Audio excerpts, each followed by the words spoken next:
میرے عزیز دوستو، اس بات میں ذرا بھی شک نہیں کہ جو دنیا میں پیدا ہوا ہے اس کو ایک دن مرنا بھی ہے، یعنی جس کا وقت مکمل ہو جائے گا وہ اپنے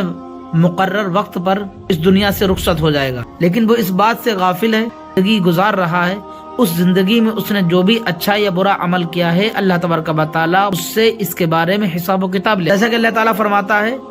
وَأَخَذْنَا مِنْهُمْ مِيثَاقًا غَلِيظًا لِيَسْأَلَ الصَّادِقِينَ عَنْ صِدْقِهِمْ۔ اس آیت میں اللہ تبارک و تعالیٰ اپنے بندوں کو تنبیہ فرما رہا ہے کہ جب وہ پیغمبروں تک سے بروز قیامت ان کی ذمہ داریوں کے بارے میں سوال کرے کہ تم نے تبلیغ و رسالت کی ذمہ داریوں کو پورے طریقے سے ادا کیا یا نہیں، حالانکہ وہ خوب جانتا ہے کہ اس کے پیغمبروں اور رسولوں نے مکمل طور پر اس کی دعوت کو اس کے بندوں تک پہنچا دیا ہے۔ علامہ قرطبی رحمۃ اللہ تعالی علیہ فرماتے ہیں کہ جب معصوموں پیغمبروں رسولوں سے پوچھ گچھ کی جائے گی تو اوروں کا کیا حال ہوگا؟ جب سچوں کو نہیں چھوڑا جائے گا تو جھوٹوں کو کیا آسانی سے چھوڑ دیا جائے گا؟ ہر قسم کے ذمہ دار کو سوچنا چاہیے ہر رہا ہے یا نہیں، اگر ادا کر رہا ہے تو اللہ تبارک و تعالیٰ اس کو انعام و اکرام سے نوازے، اور اگر کچھ کوتاہی ہو رہی ہے تو آج ہوش میں آ جاؤ اور توبہ کر لو۔ حدیث پاک میں ہے کہ بروز قیامت اللہ تبارک و تعالیٰ قلم سے پوچھے گا تو نے میری امانت کا کیا کیا؟ تو قلم عرض کرے گا میں نے لوح محفوظ کو تیری امانت پہنچا دیا، یعنی تیری امانت کو میں نے لوح محفوظ تک پہنچا دی۔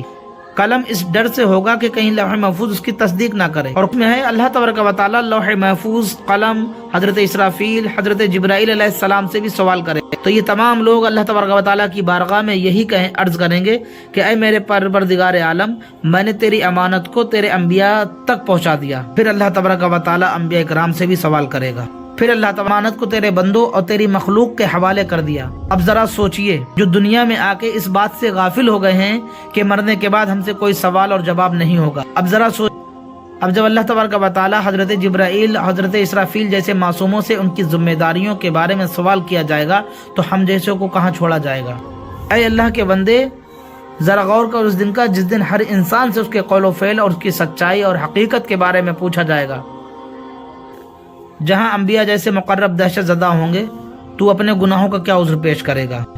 تم میں سے ہر ایک حاکم و نگراں ہے، اور حاکم و نگراں سے اس کی رعایا ماتحتوں کے بارے میں پوچھا جائے گا۔ میرے عزیز دوست، یہ اوپر کی جتنی باتیں تھیں وہ بطور تمہیدہ تھیں۔ جس طرح انبیاء اکرام اپنی ذمہ داریوں کو لے کر آئے، انہوں نے اپنی اچھی طریقے سے ذمہ داری کو ادا کی، اسی طریقے سے انسان بھی جب پیدا ہوتا ہے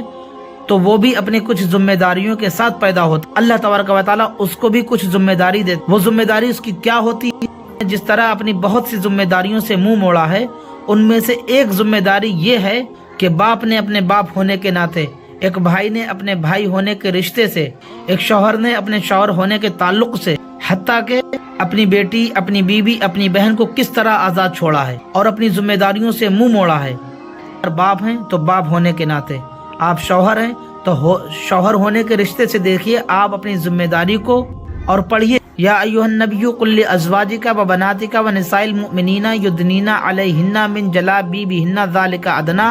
ان یعرفن فلا یؤذین وکان اللہ غفورا رحیما۔ یعنی اے نبی، اپنی بیویوں اور اپنی بیٹیوں اور مسلمانوں کی عورتوں سے فرما دو کہ وہ اپنی چادروں کا ایک حصہ اپنے منہ پر ڈالے رہیں۔ یہ اپنی پہچان کرانے کا سب سے نزدیک طریقہ ہے کہ ان کی پہچان ہو تو وہ ستائی نہ جائیں، اور اللہ بخشنے والا مہربان ہے۔ اس آیت مبارکہ میں اللہ تبارک و تعالیٰ نے اسلامی خواتین کو جہاں اپنے نفوس کی حفاظت اور پاک دامنی کی تنبیہ فرمائی ہے، وہیں ایک باپ اور شوہر کو اپنے حقوق، اپنی ذمہ داریوں کی ادائیگی اور ان کو مکمل ادا کرنے کا حکم فرما دیا۔ اور عورتیں جب کسی ضرورت سے اپنے گھروں سے نکلیں تو اپنے چہروں کو ڈھانک لیں تاکہ ان کو فاحشہ سمجھ کر لفنگے نہ چھیڑیں۔ منافقین کی یہ عادت تھی کہ وہ باندیوں کو چھیڑا کرتے تھے، اس لیے اللہ تبارک و تعالیٰ نے مسلمان عورتوں کو حکم دیا کہ وہ چادروں یا برقعوں سے چھپا کر نکلیں اور اپنے آپ کو عام عورتوں سے مکمل طور سے ممتاز کر لیں تاکہ وہ پہچان لی جائیں کہ یہ مسلمان عورتیں ہیں۔ پھر کوئی منافق یا بد باطن ان کو چھیڑنے یا ان کی طرف نظر بد ڈالنے کی ہمت نہ کر سکے۔ اس طرح اللہ تبارک و تعالیٰ نے مسلمان عورتوں کے وقار، ان کی عزت و آبرو کو قیامت تک کے لیے محفوظ فرما دیا۔